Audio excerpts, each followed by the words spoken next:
मैं एक और उदाहरण देता हूं आपको। और मैं आज छोटे छोटे गांव से जुड़े उदाहरण दे रहा हूं आपको। अब खादी की चर्चा तो हमारे देश में आजादी के समय से हो रही है, लेकिन आज खादी ग्रामोद्योग क्या कमाल कर रहा है। पिछले 10 वर्षों में हमारी सरकार की नीतियों ने खादी ग्रामोद्योग इसकी पूरी तस्वीर ही बदल दी है। और तस्वीर ही बदली ऐसा नहीं है, गांव के इस काम से जुड़े लोगों की तकदीर भी बदल दी है। आज 1 साल में खादी ग्रामोद्योग 1.5 लाख करोड़ रुपए से ज्यादा का कारोबार कर रहा है। अगर 10 साल पहले की स्थिति से तुलना करें, जैसे अभी डॉक्टर जितेंद्र सिंह जी सरकारी नौकरी के पुराने और नई सरकार के आंकड़े दे रहे थे, कितने चौंकाने वाले थे आप देखिए। मैं यहां एक और बात बता रहा हूं। अगर हम यूपीए की और एनडीए की सरकार की तुलना करें खादी के संबंध में, तो आज खादी की बिक्री यूपीए की सरकार से 400% तक ज्यादा बढ़ गई है। जब कारोबार बढ़ रहा है तो इसका मतलब है कि इससे जुड़े कारीगरों, बुनकरों, व्यापारियों को भी बहुत बड़ा फायदा हो रहा है। इस क्षेत्र में नए लोगों को अवसर मिल रहे हैं, बड़ी संख्या में रोजगार का सृजन हो रहा है। इसी तरह हमारी लखपति दीदी योजना ने ग्रामीण महिलाओं को रोजगार और स्वरोजगार के नए साधन दिए हैं। पिछले 1 दशक में 10 करोड़ महिलाएं सेल्फ हेल्प ग्रुप से जुड़ी हैं। और आपको मालूम है, self help group economic activity करता है, कुछ न कुछ करके कमाई करता है। मतलब 10 करोड़ महिलाएं जो कमाने लगी है, रोजगार स्वरोजगार के कारण उनके घर में पैसे आ रहे हैं, अपनी मेहनत से आ रहे हैं। ये 10 करोड़ का आंकड़ा और सिर्फ महिलाओं का, ये बहुत लोग हैं उनको नजर नहीं आता है। और सरकार ने इन्हें पूरी तरह सपोर्ट किया है, संसाधन में सपोर्ट, धन देने में सपोर्ट।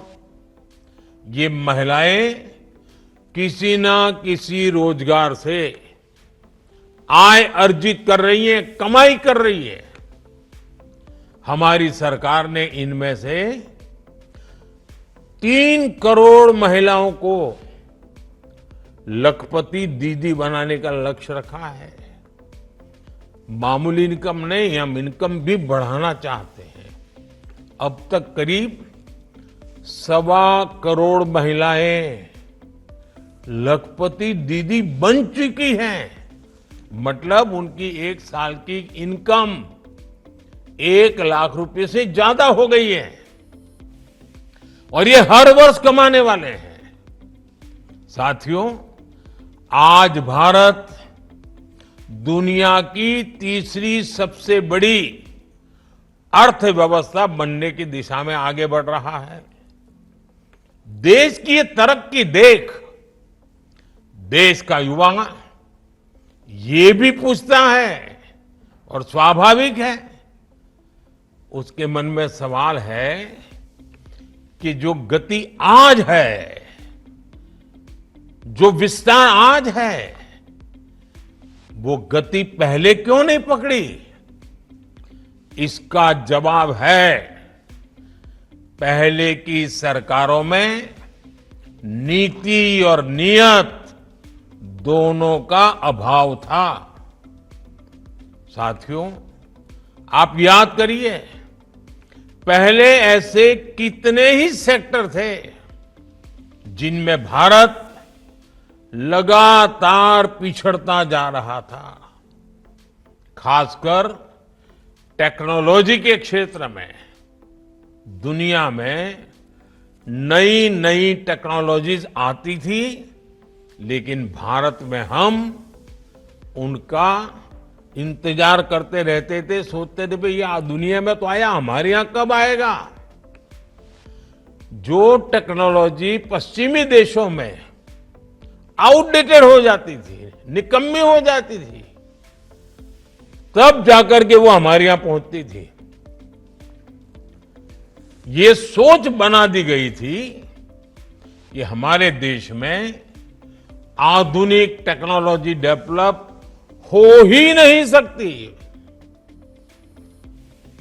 इस मानसिकता से कितना बड़ा नुकसान हुआ।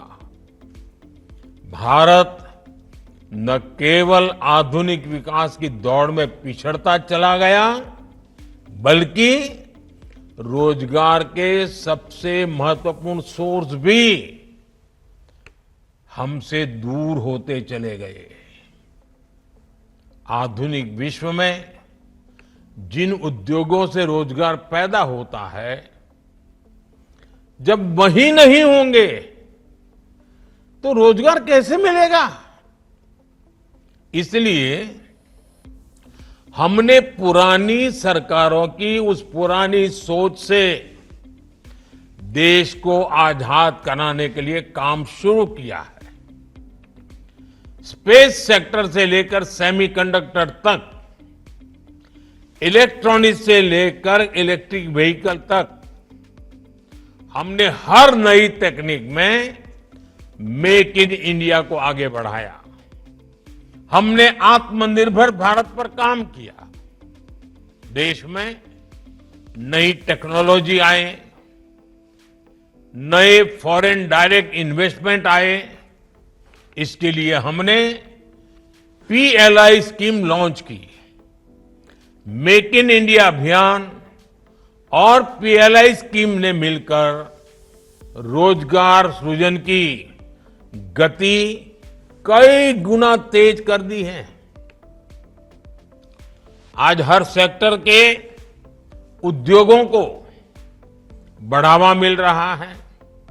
इससे अलग अलग फील्ड के युवाओं के लिए नए मौके बन रहे हैं। आज देश में भारी निवेश हो रहा है और रिकॉर्ड अवसर बन रहे हैं। पिछले 8 वर्षों में 1.5 लाख से ज्यादा स्टार्टअप्स लॉन्च हुए हैं।